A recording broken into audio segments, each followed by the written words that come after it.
Tonight's next inductee is Jerry Polarek.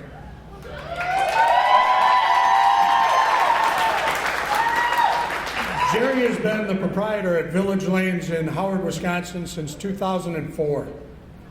His bowling involvement really began with the youth, and they still hold a special place in his heart. Jerry has been coaching the youth bowlers since 1998, and in 2022 he celebrated 25 years of working with the high school state bowlers.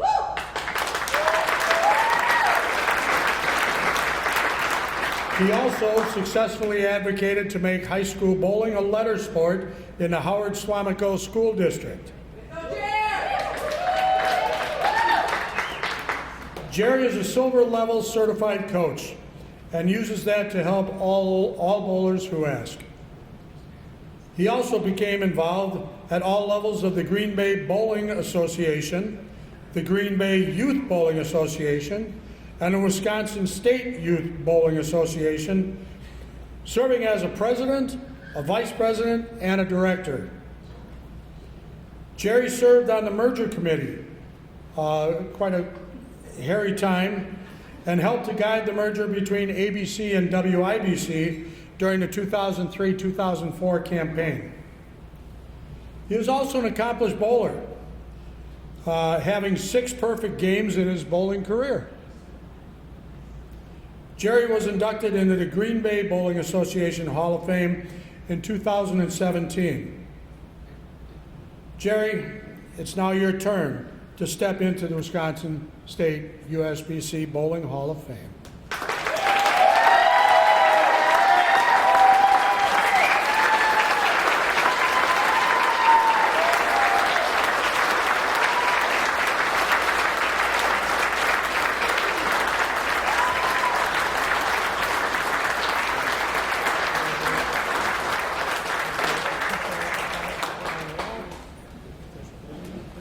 Put on your coat.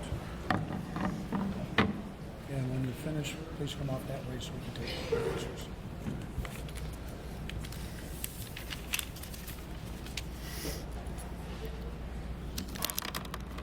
Good evening. When I got the phone call that I was going to be inducted to the Hall of Fame, first time in my life, I think I was speechless. You were! I was, yeah. Thanks, Rick. And all of a sudden, the light bulb went off my head, and I'm going, oh. I said for our anniversary, we had a bucket list. My wife and I been George Strait fans forever, and he's playing tonight. So we got George Strait tickets, and she spent $800 a ticket, and we always had a parking pass. So it was George Strait, which she says looks really good in jeans, or me. Well, she chose me.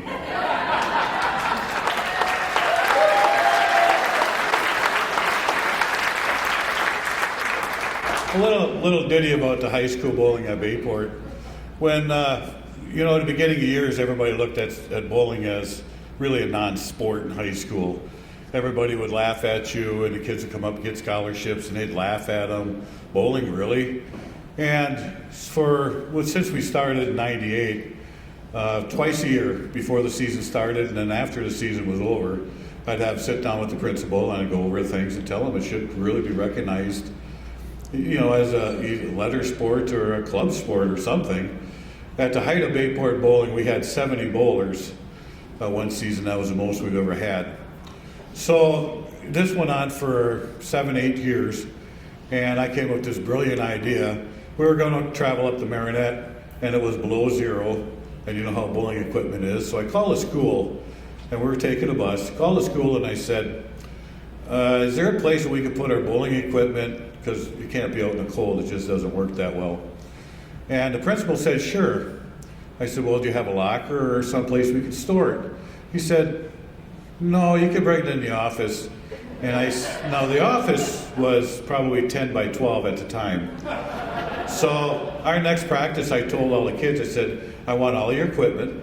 I don't care if you use it or not anymore. I want every piece of equipment, and if you have to borrow some, borrow some. Doesn't matter to me. Well, I got a phone call like 7:45 in the morning, and 2 years later we became a lettered sport. So I guess that's how it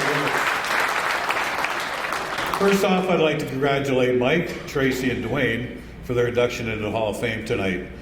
I would like to thank the State Board and Nominating Committee for all the work that you do for the sport of bowling. Also, a big thank you to Michelle Bartoletti for taking her time from a busy schedule to nominate me.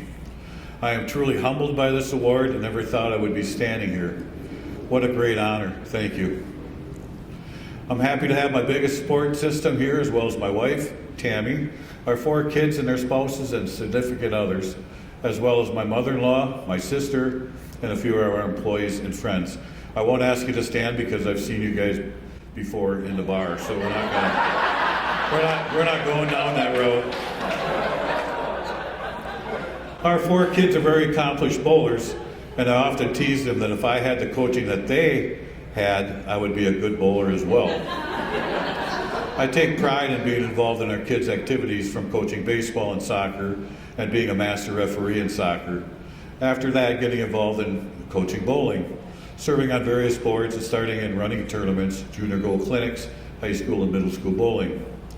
One thing I've learned through all of this, the people I serve with, whether we agree or not, became friends after all that was said and done. As a proprietor and a Class A Brunswick mechanic, I have learned a lot of things from the great times in bowling to the not so good times. For an example, when the lanes play well, you're the greatest thing in the world. But when the pattern doesn't play so well, you know, you pretty much got a target on your back. And lastly, I've learned that there's no other sport like bowling. With the amount of people that you meet along the way, with all the passion for the game, and we are truly one big bowling family. Thank you. Thank you very much.